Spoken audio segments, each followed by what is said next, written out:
All right, guys, it's Angela from the App Brewery again. So, at this stage, I'm presuming that you've probably at some point in your life done a tutorial or a lesson somewhere else out there on the internet. And inevitably, at some point, you'll probably get stuck on a problem. Now, I spend a lot of time thinking about how I can make the course such that you get stuck less often, but with programming, it's almost a core part of the learning process that you do get stuck and you get yourself unstuck. So I tend to find that when I get stuck on something, I try to see it as a challenge, because usually when I solve it and when I figure it out, there is a huge sense of satisfaction and there's usually some associated growth. Now, having taught over 100,000 students online and offline, I've seen people struggle in lots of different ways. And I just wanted to summarize the steps that you can go through when you get stuck on any sort of programming problem and the framework that you can use to get yourself unstuck in the quickest way possible. Now, the first step is to evaluate what is the expectation versus what is the reality.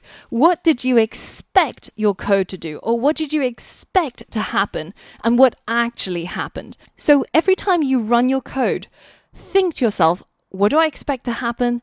And then see what really happened and try to figure out what is causing the difference. Now, while you're writing code, it's inevitable that you will end up creating errors. And this can happen when you've made a mistake or spelled something wrong, or even when you're just trying to install a piece of software. And those errors are usually accompanied by bits of text or the error message. And you can see this in your browser or in your code editor. And most of the time, it might seem like these error messages are written by aliens because they don't seem to make any sense. But you can quite easily figure out the human meaning in English for it by just putting it into Google. And you'll usually get lots of different answers as to what the cause might be and how you can fix the problem. And one of the websites, if you don't already know about it, it's going to shortly become your very best friend, and that is stackoverflow.com. So I recommend searching for any errors that you come across into Google and then heading towards the Stack Overflow websites that come up as a result. And this is exactly what real life developers do every single day. And in fact, I've worked in teams where we will all just go to the pub and have a drink and end the day if Stack Overflow is no longer working. So it's all a part of the developer workflow.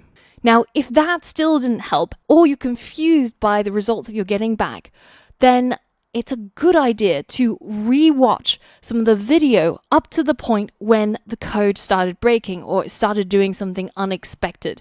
Because in the videos, there are always step-by-step instructions, and it's really important that you check to make sure that you haven't made a typo here or there, or you haven't capitalized something that shouldn't be capitalized, and just re-watch the video right before when your code broke in order to try and figure out what might have gone wrong. Now, the next step is you can check your code against my code. At the end of every tutorial module, there is a completed project that you can download, and you can scroll through the completed code, compare it to your own, and see if there were any typos, any errors, any mistakes. And if it helps, you can even copy and paste sections from the completed code into your own module just to see if that line or that paragraph helped to fix the issue. And if that still doesn't solve it, then the next step is head towards the Q&A. So underneath every lesson, there is a Q&A section. And it's a good idea to check in the lesson when your app has broken to see whether if anybody else had similar issues to you. And if you can't find anybody with the same issues, then ask in the Q&A. But make sure that you ask your question in the lesson where you're having the issues. That way it makes it much easier for other students to be able to learn from your mistakes, and also for me to be able to quickly identify what the problem might be. And if you have a question about anything in the tutorial, it's a good idea just to include the timestamp at which it occurs in the video, so I can quickly watch it and figure out what you're referring to, so that I can better answer your questions. Now, when you're asking questions in the Q&A, the way to get the most helpful responses and solutions is by following a 4-step approach. So firstly, tell us, so myself and other students, what did you expect to happen? Then what actually happened? And then include a screenshot of all of your code that corresponds to this situation, and then include a screenshot of the debug console that includes any errors, if there were any errors or if your app has crashed. Now, to take a screenshot of part of the screen in Windows, all you have to do is hold down the Windows key, Shift and S, and then you'll get these little crosshairs show up and you'll be able to take a section of your screen as a screenshot. And once you let go of the mouse, it will save this to your clipboard, ready to be pasted into Paint or any other application.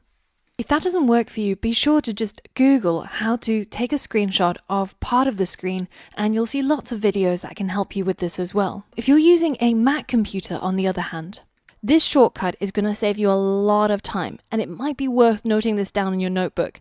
When you use Command, Shift and 4, you get this little crosshair that shows up, and you can start clicking and dragging the area that you want to take a screenshot with, and it will save it automatically to your desktop, which then you can upload into the Q&A area for the lecture. So that's just a brief step-by-step process on what to do and how to get help when you get stuck. And it's important to remember that everybody gets stuck sometimes. I've spent days trying to find a bug in my code, and it turns out to be just a comma that was misplaced or a semicolon that was accidentally deleted. And one of the greatest joys for me anyways is figuring out these problems and fixing them. So don't worry if you do get stuck. Everybody will try to help you. And just remember that getting stuck and solving it is all a part of the learning journey.